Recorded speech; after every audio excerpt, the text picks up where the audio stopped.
Sejarah Wali Songo dan asal-usulnya. Agama Islam menjadi demikian populer dan besar namanya di Nusantara tak lepas dari peran Wali Songo. Pada umumnya Wali Songo berdakwah dan menyebarkan agama Islam di Tanah Jawa di abad ke-14. Ada 3 wilayah yang menjadi lokasi para wali untuk menyebarkan dakwahnya di Pulau Jawa, yakni Surabaya, Gresik, Lamongan, Tuban untuk daerah Jawa Timur, Demak, Kudus, Muria di Jawa Tengah dan Cirebon di Jawa Barat. Zaman Wali Songo menandakan akhir dari dominasi agama Hindu dan Buddha di dalam kebudayaan Nusantara digantikan oleh kebudayaan Islam. Meski banyak tokoh lainnya yang berperan dalam penyebaran agama Islam di Indonesia, khususnya Pulau Jawa, Wali Songo adalah simbolnya. Mereka juga memiliki andil yang cukup besar untuk mendirikan sejumlah kerajaan Islam di Jawa. Arti Wali Songo dalam bahasa Jawa. Wali Songo berarti wali yang 9, menandakan jumlah para wali yang ada 9. Namun ada pendapat lainnya yang mengatakan bahwa Songo Sanga adalah turunan dari bahasa Arab sana yang berarti mulia. Ada juga yang menyebutkan bahwa Wali Songo adalah sebuah majelis dakwah kreasi dari Sunan Gresik atau Maulana Malik Ibrahim di tahun 1404. Tak cuma berdakwah, ajaran Wali Songo memberikan dampak untuk sejumlah budaya baru di masyarakat Jawa, seperti kesehatan, bercocok tanam, perdagangan, kebudayaan, seni, kemasyarakatan sampai ke pemerintahan. Inilah nama-nama dan riwayat para Wali Songo. 1. Sunan Gresik atau Maulana Malik Ibrahim. Sunan Gresik atau Sunan Tandes adalah keturunan langsung dari Nabi Muhammad SAW. Beliau adalah keturunan ke-22 dari Rasulullah SAW. Nasab Maulana Malik Ibrahim tercatat dalam ensiklopedia Nasab Ahlul Bait yang merupakan kumpulan catatan dari As-Sayyid Bahruddin Ba'alawi Al-Husaini. Lahir di Samarkand, Asia Tengah, Sunan Gresik mempunyai 3 orang istri. Sunan Gresik banyak dianggap sebagai wali yang pertama kali menyebarkan Islam di Pulau Jawa. Selain dakwah, beliau mengajarkan cara baru bercocok tanam untuk mengambil hati masyarakat kebanyakan, yakni mereka yang tersisihkan pada akhir kekuasaan Majapahit. Krisis ekonomi dan perang saudara saat itu banyak membuat masyarakat Jawa menderita. Sunan Gresik membangun pondokan sebagai tempat menimba ilmu agama di Leran, Gresik untuk memenangkan hati masyarakat. Sebagai pelengkap, ia membangun masjid untuk tempat beribadah. Masjid ini adalah masjid pertama di Pulau Jawa dan masih berdiri hingga sekarang. Nama masjid tersebut adalah Masjid Jami, Gresik. Sunan Gresik wafat di tahun 1419 dan dimakamkan di Desa Gapura Wetan, Gresik, Jawa Timur. 2. Sunan Ampel atau Raden Rahmat.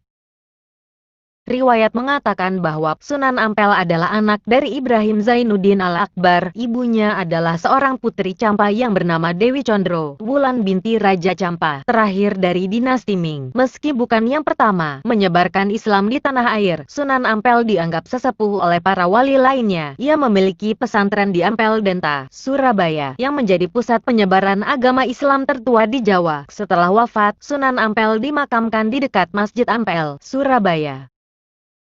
3. Sunan Bonang atau Makhdum Ibrahim. Sunan Bonang adalah putra dari Sunan Ampel. Semasa hidupnya, Sunan Bonang kerap berdakwah melalui kesenian agar bisa menarik masyarakat Jawa untuk memeluk agama Islam. Pernah mendengar lagu Wijil atau Tombo Ati yang dipopulerkan oleh Opik? Kedua lagu tersebut adalah hasil karya Sunan Bonang untuk menambah unsur Islami dalam lagu-lagu yang digubahnya. Sunan Bonang memasukkan rebab dan bonang sebagai pelengkap dari gamelan Jawa. Oleh sebab itulah ia mendapatkan julukan Sunan Bonang. Sunan Bonang diperkirakan wafat pada tahun 1525 dan dimakamkan di daerah Tuban, Jawa Timur. 4. Sunan Derajat atau Raden Qasim. Selain Makhdum Ibrahim atau Sunan Bonang, Raden Qasim yang juga putra dari Sunan Ampel dikenang oleh masyarakat di seluruh tanah air sebagai Sunan Derajat. Dalam misinya untuk menyebarkan agama Islam di Indonesia, ia menggunakan kegiatan sosial sebagai ujung tombaknya. Ia mempelopori penyantunan anak-anak yatim dan orang-orang sakit. Selain itu, Sunan Derajat banyak berdakwah kepada masyarakat umum. Ia sangat mengedepankan sikap dermawan, kerja keras dan meningkatkan kemakmuran rakyat. Sebagai pengamalan agama Islam, wafat di tahun 1522, Sunan Derajat memiliki banyak peninggalan berarti. Di antaranya adalah pesantren Sunan Derajat di Desa Derajat, Paciran, Lamongan. Ia juga meninggalkan gamelan Singomengkok, alat musik yang sering ia mainkan. Kini gamelan tersebut disimpan di Museum Daerah Sunan Derajat, Lamongan. 5. Sunan Kudus atau Jafar Shadiq.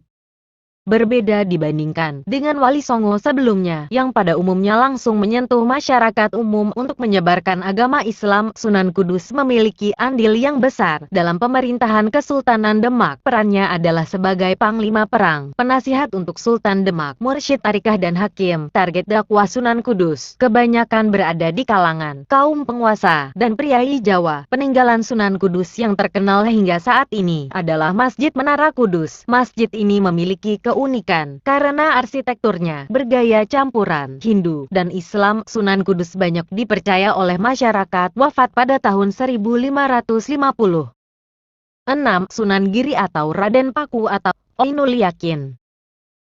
Sunan Giri adalah keturunan langsung dari Maulana Ishaq. Selama hidupnya, ia menimba ilmu Islam dari Sunan Ampel dan bersahabat dengan Sunan Bonang. Peran besarnya dalam perkembangan Islam di Pulau Jawa adalah mendirikan pemerintahan mandiri di Giri Kedaton, Gresik. Pemerintahan inilah yang selanjutnya memiliki peran sebagai pusat dakwah Islam untuk wilayah Jawa dan Indonesia Timur hingga ke Maluku. Anaknya, Sunan Giri Prapen, berhasil menyebarkan Islam hingga ke Lombok dan Bima.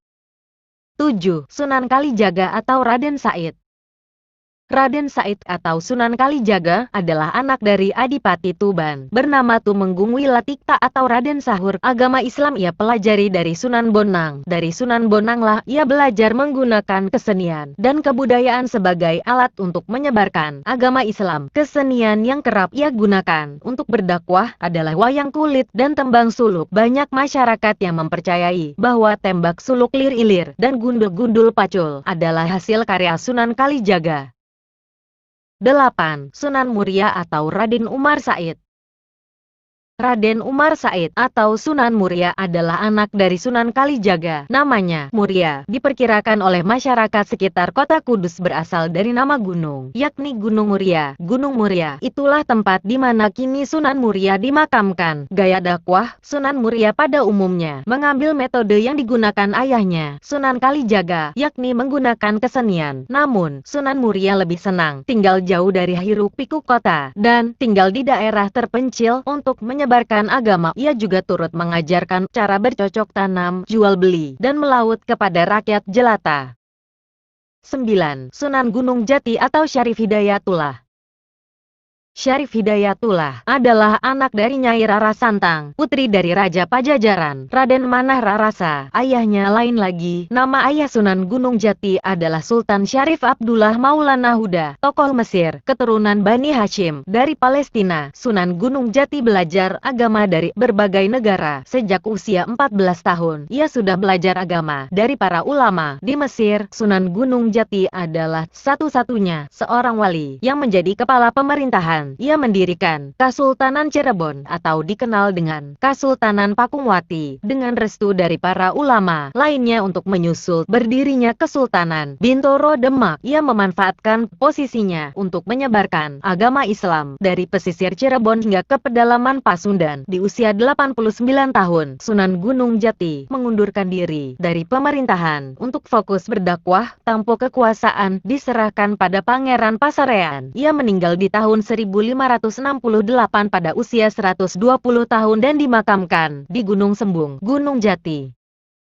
Itulah nama-nama dan sejarah singkat Wali Songo. Jangan lupa subscribe dan like, karena subscribe itu gratis.